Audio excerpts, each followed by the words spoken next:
Welcome to our webinar, to this edition of Future Performing Arts Education webinar. I, along with my colleague Louise Lee, host it, and today we're going to explore the topic of student-centered learning. In his 1968 book, Pedagogy of the Oppressed, Brazilian educationist Paulo Freire decried a banking system of education in which students were passive receivers of knowledge fed to them by teachers.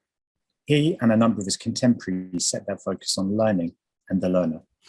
Amid this recalibration came a significant rethinking of education, the impact of which is felt today. So interactions between teachers and students, the learning needs and even broader social and emotional needs of individual students take on a far greater importance within a framework in which students are recognised as learners with unique talents, motivations, and indeed learning challenges. So this is broadly student-centred learning, and it can appear in sharp contrast to teacher-centred approaches and arguably even oppositional to them. But what are the changes that have been made as a result of these ideas? And what evidence is there that they lead to better outcomes for either teachers or students? How do ideas of student-centred learning fit into contemporary educational agendas, such as the drive towards 21st century skills, in which interpersonal skills and creativity are prized? How does it resonate with traditional performing arts pedagogies? Can it be used to train contemporary performing artists, including those working within classical forms? Do the technologies surrounding online learning encourage teacher or student-centred approaches? And what path do teachers take when COVID-19 shifted learning online? These, and I'm sure many other questions, will be discussed during the webinar by our three wonderful guests. So joining us today, we have three speakers. We have Dr. Ellen Stabell, Head of Center for Excellence in Music Performance Education at the Norwegian Academy of Music and the Associate Professor of Music at Inland Norway University of Applied Sciences. And we also have Dr. Stephanie Burridge, Adjunct Lecturer at LASALLE College of the Arts and Singapore Management University. And we have also Dr. Sabine Hoidn, Head of the Student-Centered Learning Lab and Senior Lecturer in Management and Higher Education at the University of St. Gallen in Switzerland. In terms of the structure of our webinar today, our speakers will start with a brief introduction of the topic of student-centered learning. And following the discussion, the speakers will take questions from the audience. So feel free to put your questions in the chat. And we also have some questions that sent to us before the webinar that we will be discussing with the speakers as well. Without further delay, I'm going to pass the mic to our first speaker today, Dr. Ellen Stabell. Ellen. Thank you so much for that, Louise, and thank you so much for the invitation for coming here and discussing the important topic of student-centeredness with colleagues from all over the world. That's actually quite a rare opportunity, so thank you so much for that. So, I'm myself educated as a pianist and a music teacher at the Norwegian Academy of Music. I also have a PhD in music education, and I did a thesis on talent programs for young people in music. And now I'm working as an associate professor at this Inland Norwegian University, and I also am here as head of this Center for Excellence in Music Performance Education. And this center is located at the Norwegian Academy of Music in Oslo. It's an externally funded center, and it's part of a Norwegian funding scheme. So we're one of 12 centers for excellence in education, and the only one in music performance education. A main aim for these centers is exactly to promote student-centeredness or student ownership or student agency in their education. So this is something we have worked on for some years, and we started in 2014. But we struggled to make it work. We really wanted to do that, but we weren't successful. So the key turning point for us was having student partners in paid positions in the team. So they were part of the strategic discussions and the planning of the project and the doing of the project and the evaluation of the project and then planning for the next year.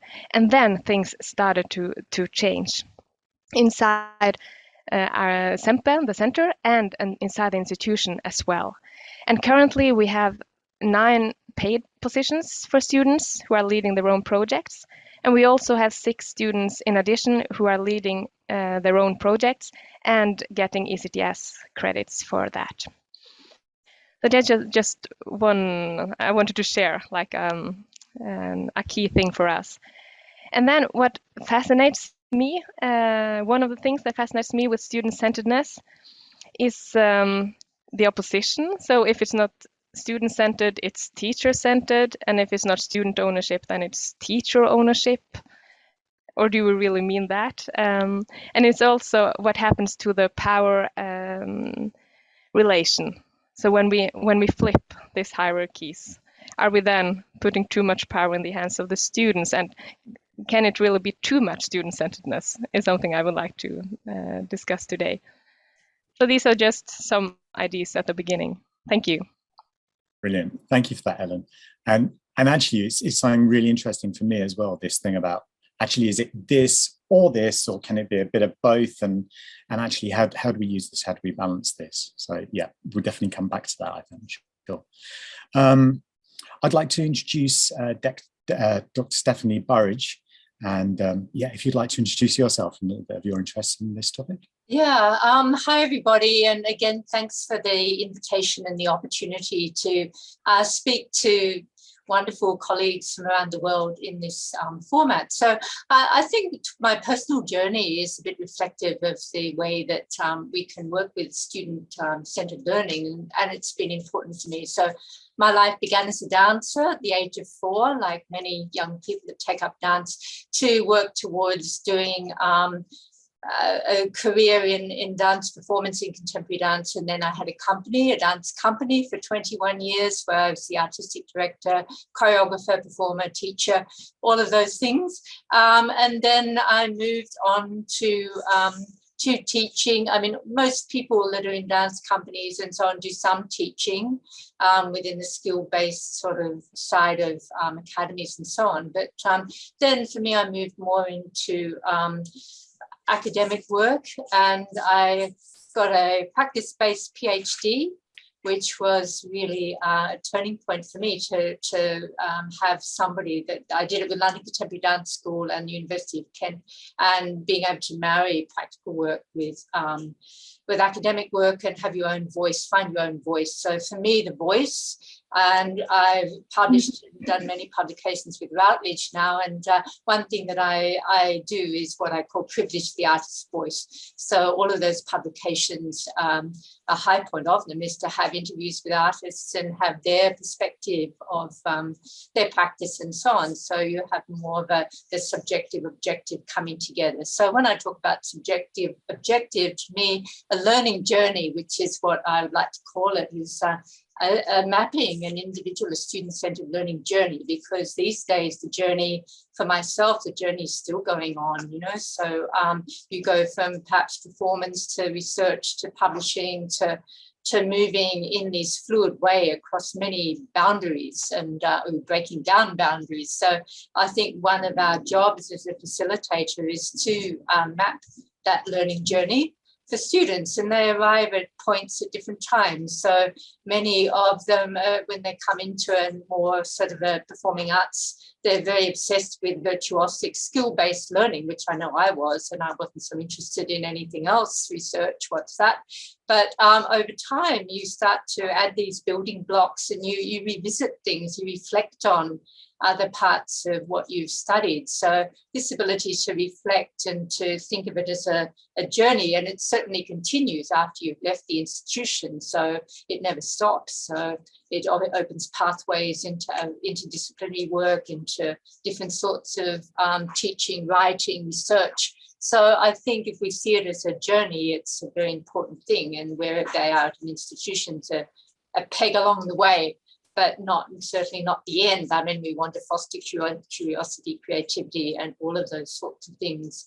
Another thing I'd just quickly like to say is, as I think that Robert pointed out, there's a lot of binaries involved you know, the binaries between things like individuality and collaboration, a binary between your own cultural context and a context that you find yourself in, whether it's digital or global or another sort of context. How do you balance that? You find yourself in an immersive context versus a didactic sort of context. So I think there's a lot of binaries. So for me, diversity, flexibility, the idea of moving always sort of fluidly between areas is something that we can strive to facilitate, but it's certainly not easy. So I'll just stop there and thank you. Thank you, Stephanie. And our third speaker is Sabine. Hello, my name is Sabine Hoidn, University of St. Gallen in Switzerland. I'm happy to be in this wonderful group. Thank you very much for the invitation. I have a background in business education and also in higher education. So I teach business education students, but also instructors who want to kind of work on their pedagogy in higher education in all disciplines. And I came to this topic of student-centered learning in teaching when I was working on my habilitation thesis a few years ago, and kind of was fascinated by the topic and thought, oh, this is important in order to make learning and teaching in higher education more effective, so that students learn more and better. And I also studied European Commission documents, and student-centered learning is a concept that is repeatedly mentioned in all the communiques and documents, but somehow it was not really defined. Nobody really understood what we mean by student-centered learning and teaching. And so I thought, oh, this is a topic I should work on. And so now for the last 5 years, I would say at least, I'm working on this topic, conducting my own research as the head of the Student-Centered Learning Lab at the University of St. Gallen, but also, you know, analyzing my own practice in the higher education classroom and also learning from colleagues all over Switzerland who I'm, you know, working with in my workshops. So, and what I came up with is first of all a more general definition of student-centered learning and teaching as a kind of umbrella term that kind of covers pedagogical concepts, so different concepts wherein students and their learning are placed at the heart of the educational process. So the student, the person, but all the learning process are important. And the aim is to foster deeper learning processes, not only surface learning processes and outcomes.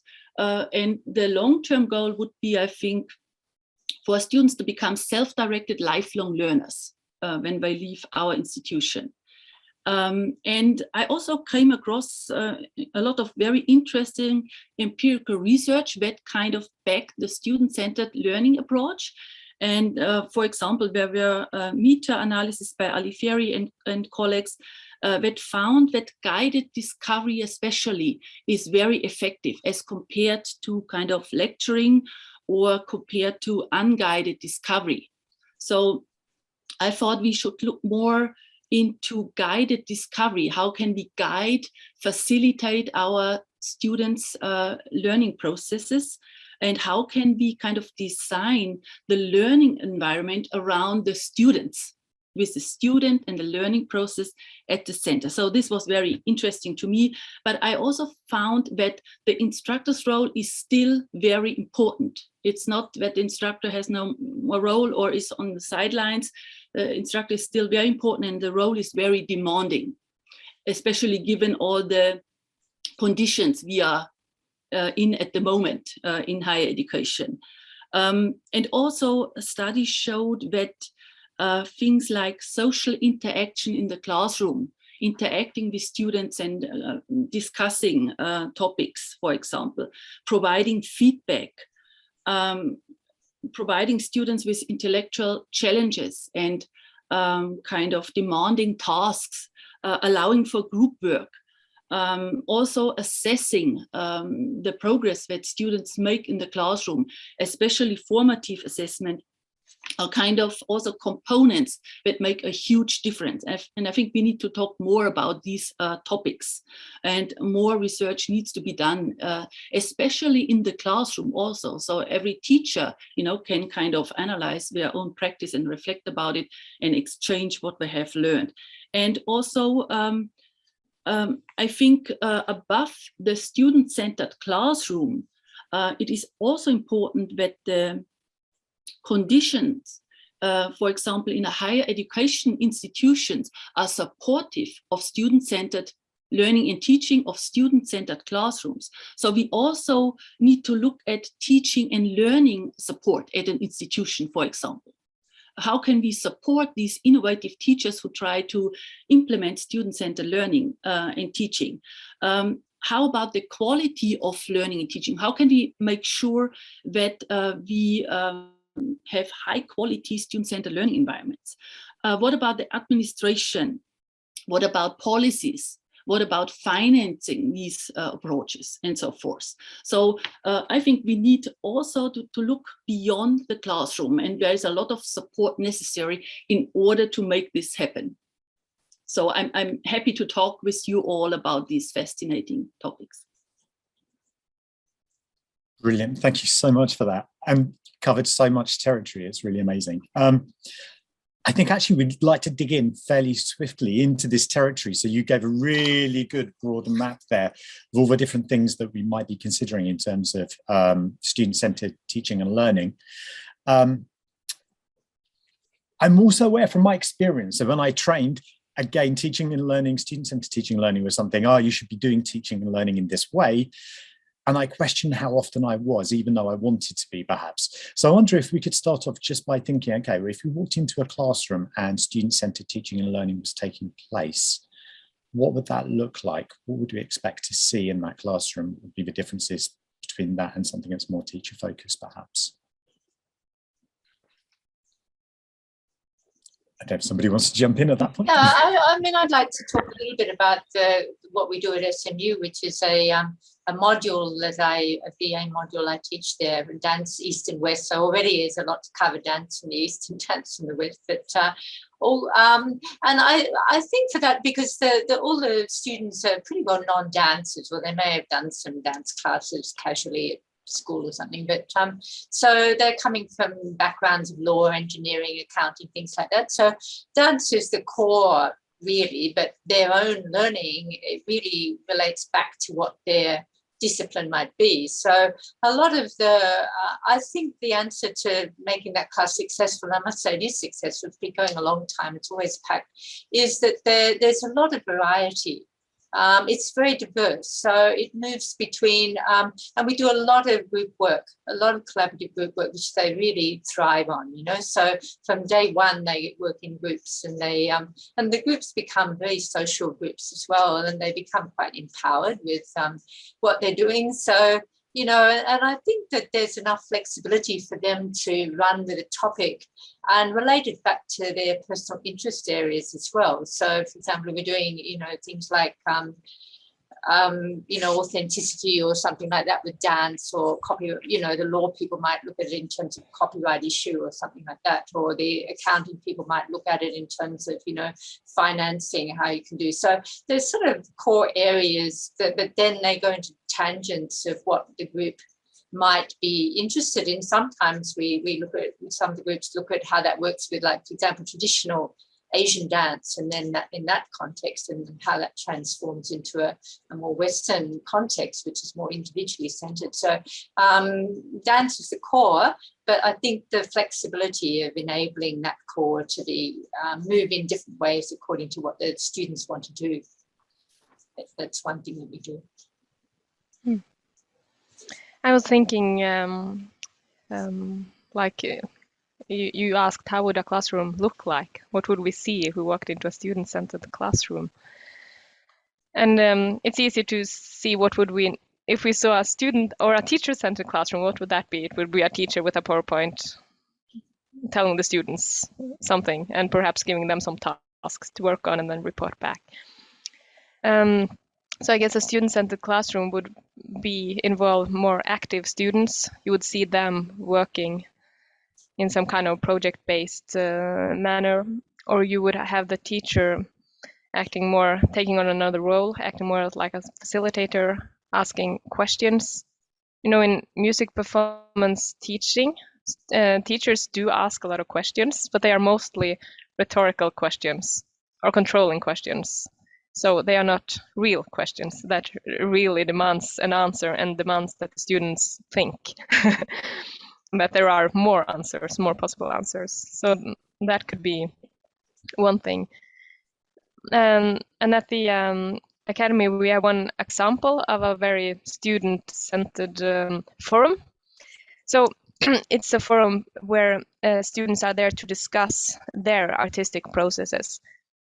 So one student presents, and then the students are trained in giving valuable feedback using the critical response process kind of thinking. So, and the teacher will be in the back, allowing space for the students to comment and allowing the student who has presented as well to kind of steer the process and to tell the audience what he or she would like feedback on.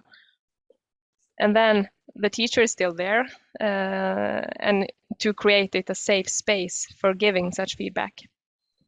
So the teacher is extremely important still, but that's one example of a student-centered classroom at our academy. Finally, Sabine. Finally, I would like to add a few features, maybe also of student-centered classrooms.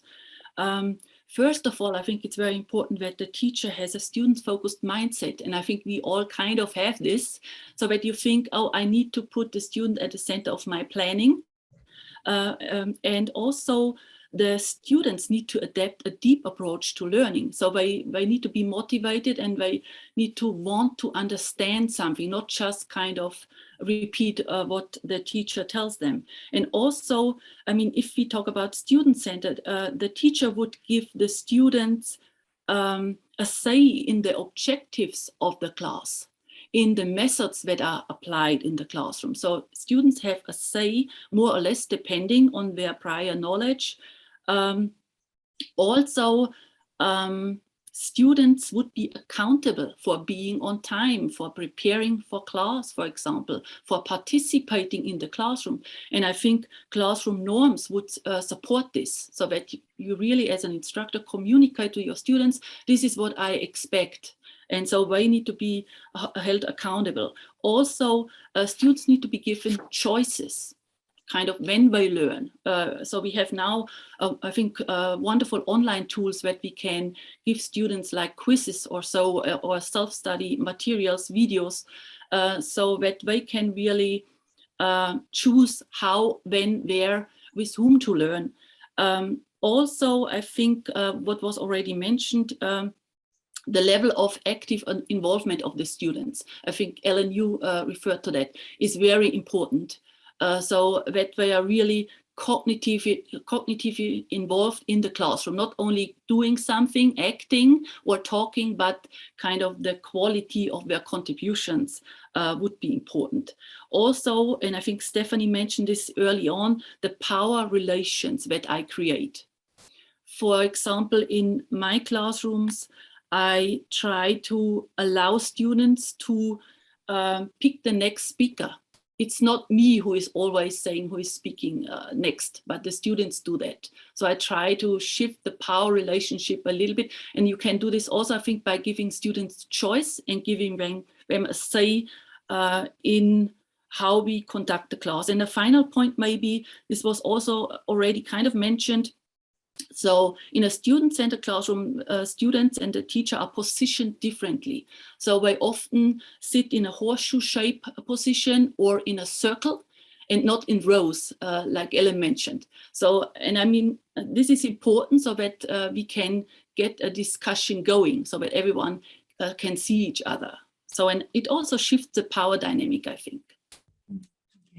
Thank you, Sabine. And you mentioned many points, and I have so many questions actually. But before we continue, because today, we have sort of kind of an intimate group, so I want to say to our audience that if you would like to ask any questions, you can always raise your hand, or you can send me a chat message, so I can actually open your mic, so you can ask questions directly. But of course, feel free also to enter your questions. And yeah, so we have like many interesting points here. What I'm finding is that sometimes, when we hear about student-centered learning, there are lots of strategies, or, but when you put it in a music or dance classroom, things sort of change a little bit. For example, if you're talking about, music teachers, they might want you to teach they might want to teach you in a very traditional way. They want you to play like them or to play like their masters, and for dance, Stephanie, earlier you mentioned that students, they want to come in, they want to learn skills, they want to learn techniques. So how, if you have sort of a set outcomes for them to achieve, then, how can you be student-centered? How can you give them space, for example? It comes to the balance. That's the first thing I said, balance and flexibility, because really, and I think we should, I've been in research teams that have gone around and looked at schools and pedagogy, and the poor teachers sort of, you got the PowerPoint, you say, oh, that's very didactic, but because we're there for that time. But then we're not seeing the next time, where the kids might be all in a circle playing and doing something completely different. So I think we should be aware that all teaching requires a mix of activities, like anything in life. Some are more structured, and it's impossible to teach dance. And if you want to train somebody to have the opportunity to be a professional dancer in a professional company, there is some skill training to be learnt, and you can do it in different ways. And I think that's very interesting too, how you can teach skills in different ways. And I'm actually doing a book right now with a lot of senior dancers. And of course, once when you're young, you say, follow me, I'm doing a jeté, so follow me. When you get old, you can't do it anymore. So then you have to find a different way, using more metaphoric language or more imagery or more ways of, or maybe you might get a more advanced student to demonstrate, or I don't know. So there's multiple ways. So I think the answer is to be open-ended and flexible. And some parts of the curriculum, I think curriculum design is really important. So some parts of the curriculum lend themselves more towards this sort of skill-based learning, and other parts can be wide open to, and I think that's the key to it, to build trust, that there will be, you have to follow this, but there's an opportunity to have your voice heard in another way. So I think it's that balance and flexibility of curriculum design, to me, that's really important. Ellen, I wonder if I could ask you specifically about music as well. So Stephanie's talked a little bit about dance, because in many ways you'd think that the notion of a one-to-one lesson is about as student-centered as it's possible to be. However, I guess there are arguments that would suggest that... Can I just add one thing that's different from Ellen? That dance is learnt in a group. So there's a big social factor in there, whereas musicians are often learning one-to-one. So I don't know if that's... Ellen, you can respond to that. Yeah. Yeah, thank you. Yeah, you could say that, and many teachers would, of course, say, I think all performance teacher would say that their teaching is student-centered because it's tailored to this specific student, and the teacher would always change their, or most of the time, change their methods and ways of teaching according to what they see in the student, that the student need. But still, it's the student is very seldom asked what her ambitions are. It's like just tacitly assumed that a performance student would like to be a soloist or achieve an orchestra position if you're playing in an orchestra. And other career opportunities that the student might have are seldom addressed or openly discussed in the performance studio. So I think so it's not a dichotomy. It's not like a master apprenticeship model is not student-centered, because it can be student-centered because a student comes to this teacher because I want to learn this from you, and I know that you are the best. And then I want to learn this from this other person because he's extremely good at that. And then it's a student having agency in his or her own learning process still. But most of the time that is not what we see. The relationship between student and teacher can be is often very close, intimate, almost like a parent-child, going over many years and following the student through processes and relationships breaking down and parents dying, and the teacher is there and you meet him or her every week, and yeah, so it's also addresses all parts of life really. But then it might be a relationship that is too depending in a way that the teacher get a feeling that it is my students, and when they are playing well, I'm also being shown off as a good teacher. So it's kind of a reciprocity going on there, which might be unhelpful in allowing for student agency to choose to have other teachers as well, because it could be like a one-to-many teachers, but it's most often it is this one-to-one model. Not always helpful. I'm struck by the difference between thinking of our input as teachers and possibly the output in terms of where the students might be going. And so I think some of the things that we've talked about already are kind of hinting at some of this. So around planning, how open-ended we can make that planning or not. But then also in terms of the students directing where the outcomes might be leading is something which you just picked up on, particularly Ellen there. And how important is that in giving students a certain degree of autonomy over where this journey might be leading, as was mentioned at the beginning by Stephanie as well. Yeah. Can I say something about that? Of course. Yeah. So yeah. I'm because you have the assessment situation at the end, and then if you allow a lot of student agency and choice before that, and then you have the assessment situation, which will punish you for not taking the right choices. It's very difficult to really open up for student agency during the studies. So we had some incidents at our academy with a master program where students were encouraged to do rather experimental performance projects. And then we have had jury members coming in from abroad, not understanding what this was about, and the students getting really bad feedback on their final exam. So it's a whole ecosystem that we need to work on to really empower students. Yeah, I would like to add to that. I think student-centered learning allows for both one-on-one teaching and also group learning, and both are important. And especially when it comes to assessment, I think students can learn a lot from each other. So they can be models for each other, because everyone, especially in music or dance education, has different strengths and weaknesses. And I think it's important for students to understand that they can support each other and they can learn from each other, and they can give each other helpful feedback along the way while they are learning to dance, for example.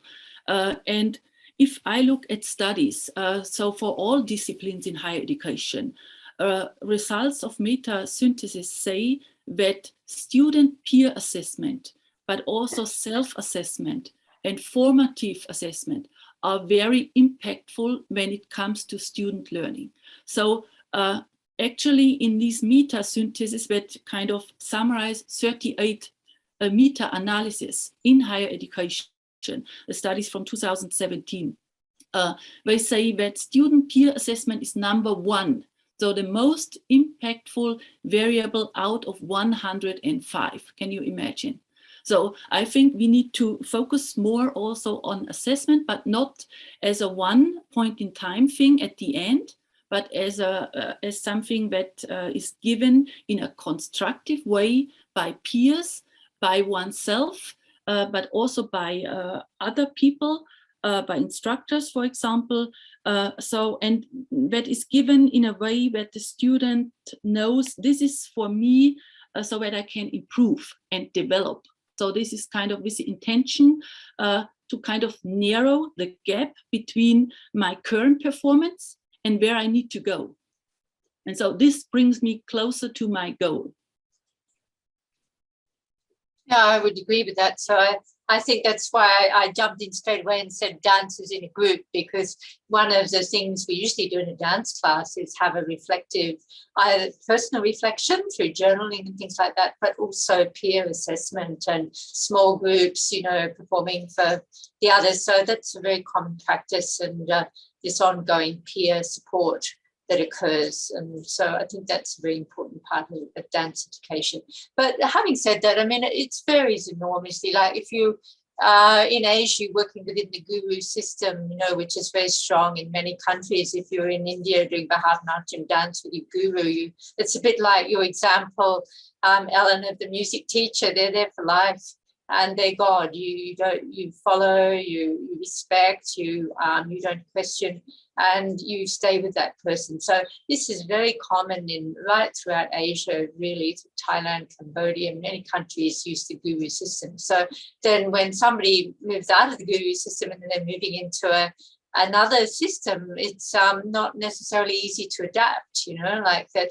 Here is a chance where you can sort of question, you can say, I don't feel comfortable doing that, but it's hard to shift the mindset in a way. So getting students to be articulate and to find methods of reflection is a very important goal. Like, how do you reflect? How do you analyze? How do you critique works, particularly that's certainly a very important learning tool that we need to work with as well. Yeah, I think that's interesting within our fields that the students are not, they often do not have an expectation that they will be active, because they have been in the traditional training for many, many years. And so it's part of their habitus, their way of being, that it is a student, the teacher who will tell them what to do and how to play or how to dance. So it's not like the students who are demanding the student-centeredness. It's more the institution that wants to encourage and foster that. And I think, if I might add, the norms of the classroom of the institutions are very important. So what is kind of expected in our institution, and also the instructors there need to be aligned, because if everyone has different kind of norms and expectations, the students get easily confused. So instructors need to be kind of on the same page about this, and this is not easy because it's a mindset thing also. You know, if you are not convinced that the student-centered orientation is the best one, and you tend to teach in a more teacher-centered way, and you think you are the expert and you need to show the student, and students cannot really learn from each other because they make mistakes and so forth, time is lost. So this is difficult. So I think it's also, and we are talking again about the conditions of the student-centered classroom or of the student-centered teacher-learner relationship. So there need to be certain conditions, for example, certain routines or norms within an institution or within a school that support this approach. So, could you speak a little bit more about what you think those might be? What are the types of things that institutions need to do or to change or to become to aid that? So first of all, it needs to be communicated that student-centered learning is an approach the institution aims for. So kind of a vision or an approach that is really valued and that we think is important in order for students to really make the best out of their time at the institution. And so there need to be expectations, maybe in written form or communicated. So what do we expect from the students in a student-centered classroom? For example, we expect you to come prepared for class. We expect you to participate and to be kind of vulnerable, to also speak up when you are unsure maybe about something, or if you are not sure if you already master a dance move. So just, try it out and also learn from the mistakes. So be open to that. But also teacher support. you know. So let's say higher education courses for instructors, a place where they can exchange their experiences with student-centered learning. Also, let's say the evaluation procedures. So do I really account for student-centered techniques? Or do students have the impression, oh, we did not really learn much because there was so much group work going on and so forth, and the instructor did not really tell us much. So all these instruments need to be tailored towards a more student-centered approach. And I think support is very important for the instructors. Yeah, that's very, very interesting. Yeah, and earlier you mentioned the importance of, you know, self-assessment and peer assessment and all these things. And there's always, I think, for the teachers, there's a sense of sort of not only that you're losing control if you allow students to evaluate themselves or other peers to evaluate them, but then you can't really achieve that sort of objective assessment. You know, you feel like or sometimes students might also be performing some sort of like kind of when you ask them to peer evaluate, they might just be kind of performing for you. You know, they know that this is expected of them, and they're not, you know. Yeah. Good point. And this actually goes back to the norms. You need to make clear you are not performing for me. So you are performing for the audience. And so ideally, the other students can learn from your performance. Yeah.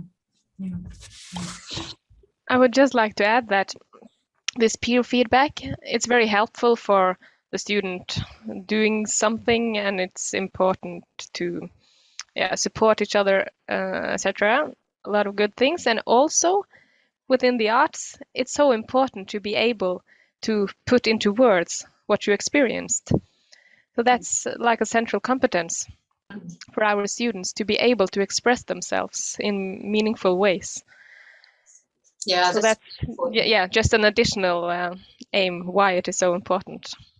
I just want to bring up this idea of individual community, like, you know, we have community practice which you can create within a classroom for working, but some of our fields are definitely individually centered. We can't escape that there are dancers, their goal is to audition for a company or a musician to audition for an orchestra. And then coupled with that, we're trying to create a sense of community where within the and when I mean communities, it's the community in the classroom, but also the cultural community where they find themselves, whether it's also a digital, online, international community, whatever. So how do people, training people to operate between these worlds, between the individual world and between communities, and be open to accepting criticism from peers and that sort of thing, but then at the same time sort of having the power, empowered to have their own voice and drive themselves forward. I think this is a contrast that we need to try to work with a bit somehow. Yeah, I agree. I think this is a great point, and especially in the performing arts, there is pressure on the students to perform well, and constructive feedback and kind of a facilitating culture is, I think, very important in order to really build on one's strengths and work on the weaknesses and move forward and kind of take maybe a little bit of the pressure off, and also of the competition maybe among the students. So that they see, as you mentioned, Stephanie, that they are community and they are not necessarily in competition all the time with each other and for grades maybe. So can I ask a little bit about how this translates into competencies in the workplace, and if these are the skills that students need as they're starting to graduate and move towards the world of work, whether that's outside of the arts or within the arts themselves?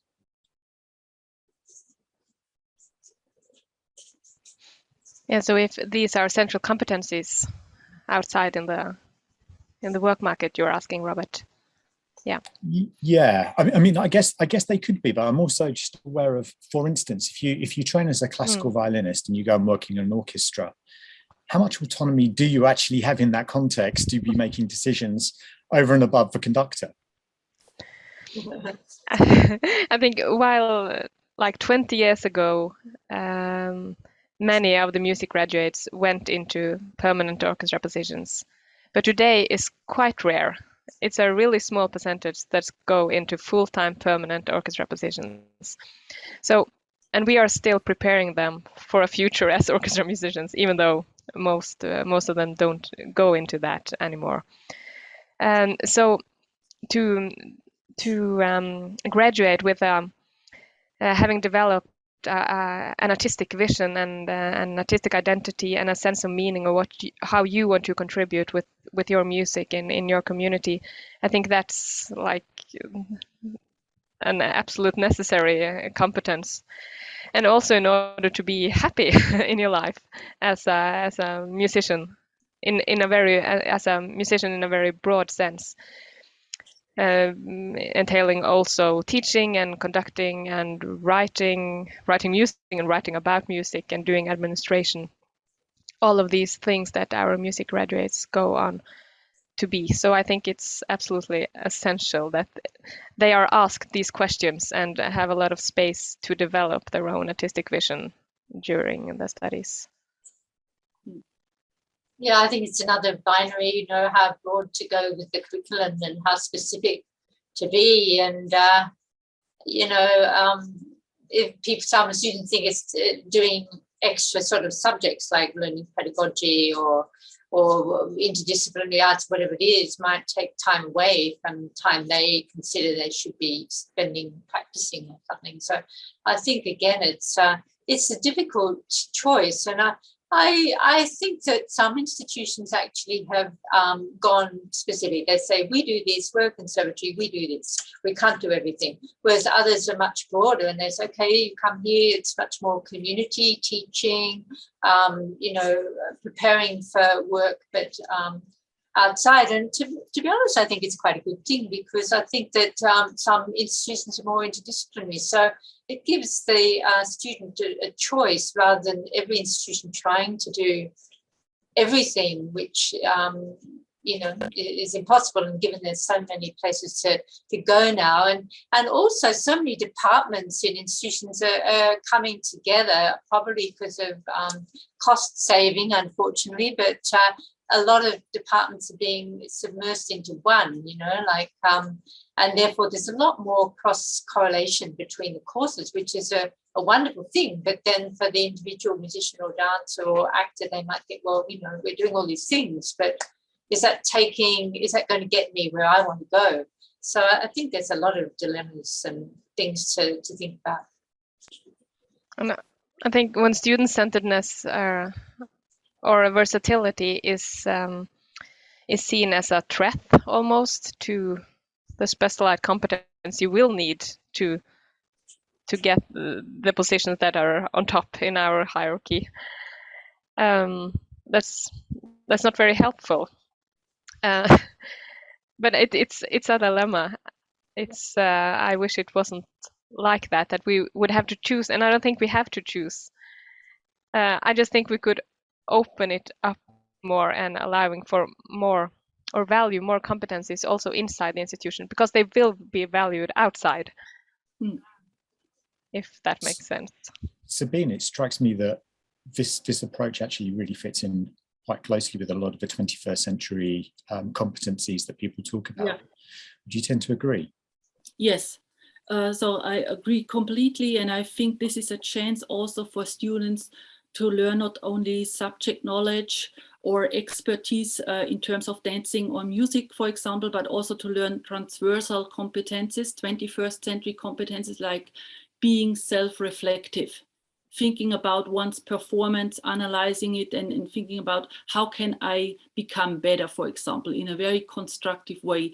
But also, let's say, communication skills. How can I communicate with my fellow students? How can I give constructive feedback, for example? How can I communicate this? And how can I also kind of take feedback? How can I, make the most of it, let's say, but also social competences.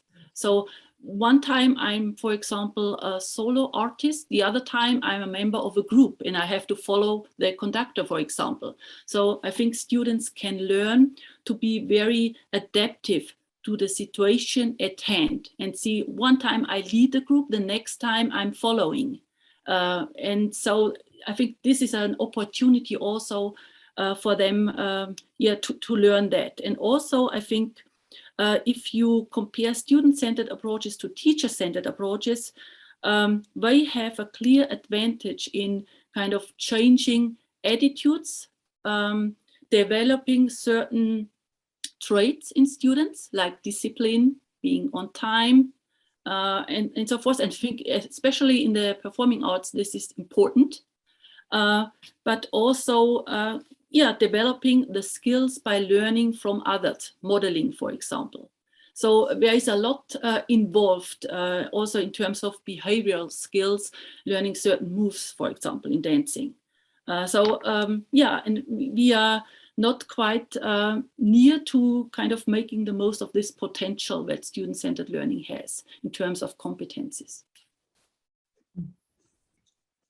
And I want to ask a question about online learning, actually. So last year, many of us taught online. So how has move online during COVID affected teaching or student-centered or teacher-centered learning?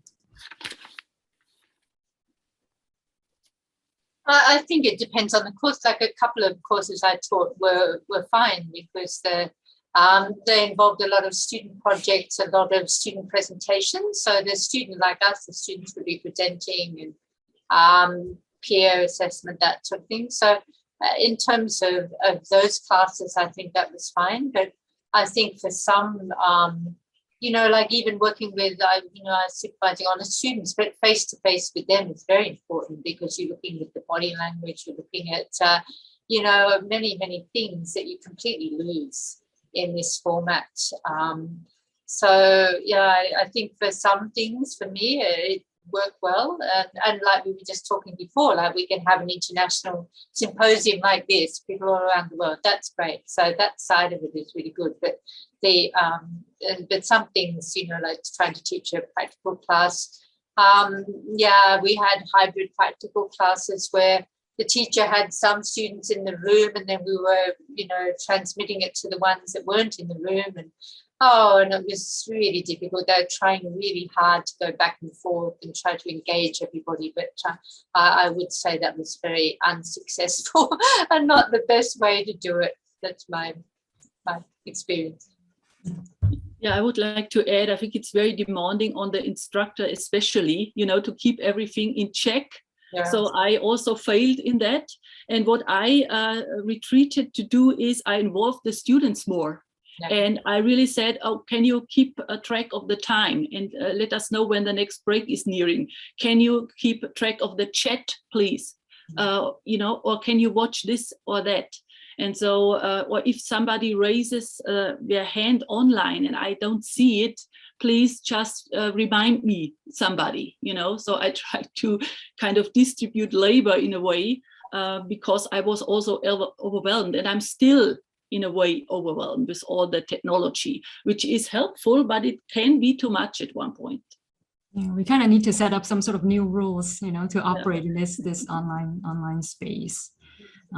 With dance, I think I also heard some dance students, so they talked about, hybrid learning, that they said they develop better communication skills because they actually have to ask more questions, or teachers actually, used to just be able to demonstrate physically or correct their students, but now you have to say everything in words, or you can't change your students' position, you can't move their bodies anymore. So some of the dance film work was amazing, it was so creative, it was incredible. So like people that, if you're running a class where they're actually, like even my students that were doing projects presenting online, like they would be filming themselves performing bits and they'd interweave the film into the thing. They're far clever at all of that than I am, so I'd say do it, and they're amazing what they did.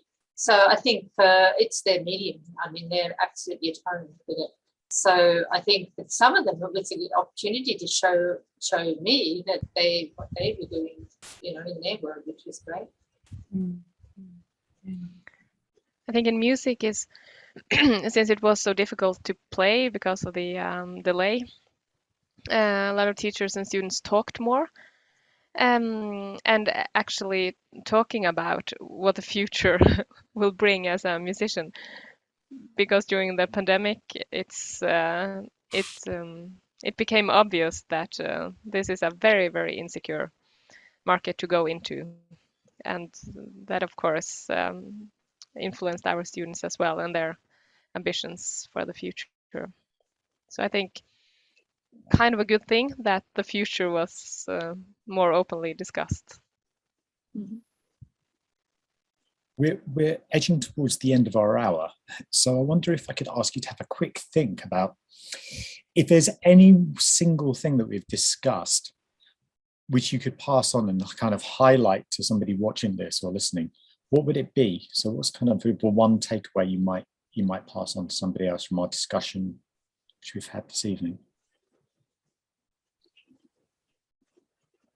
So I would single out again the instructor and emphasize the importance of the instructor and their role, their demanding role, and also the importance of supporting the instructor who is willing to experiment with student-centered learning and who is willing to design a student-centered classroom.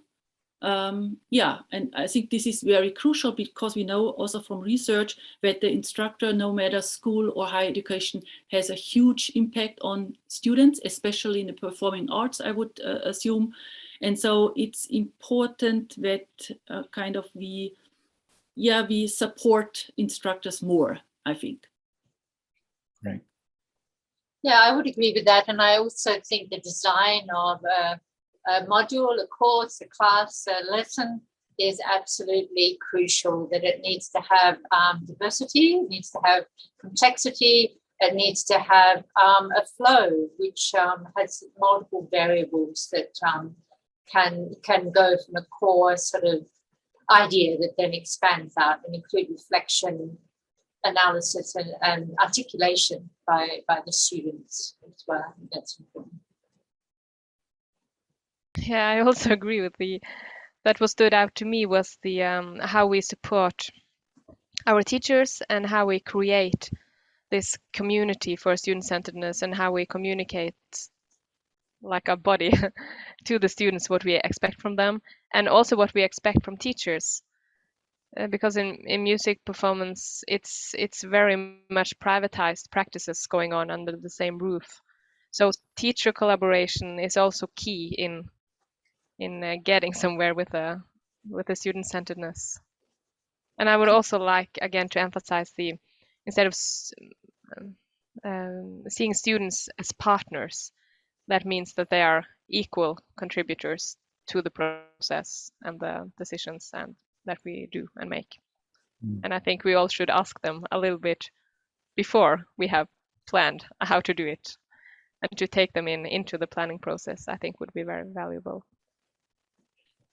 Thank you so much. I think these are really, really great points to be concluding with as well. So thank you for those ideas. I'd like to say a huge thank you to the three of you, to Ellen, Stephanie and Sabine for talking with us. And also I'd like to thank the wider Eduit team who've worked on technical and administrative aspects of putting this together, and the wider team in the Academy for the contributions, but particularly for Ellen, Stephanie and Sabine as well. Thank you so much for your input. You're welcome.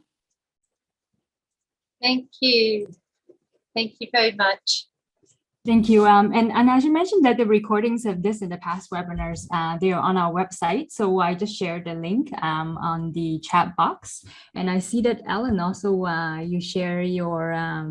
yeah, I shared the publication. Okay. So it's a lot of, it's an anthology on student involvement and teacher collaboration. Okay, that's great. Thank you. And our next webinar is going to be on creativity. It will be on January 6th next year. So, and this is for now. So goodbye for now, and Merry Christmas and have a good holiday. And we'll see you next year. Stay healthy. Okay. Thank you. Bye, everybody. Thank you so much. Bye. It was great talking to you. Thank you so much. It's great. Lovely. Thank you. Okay. Good.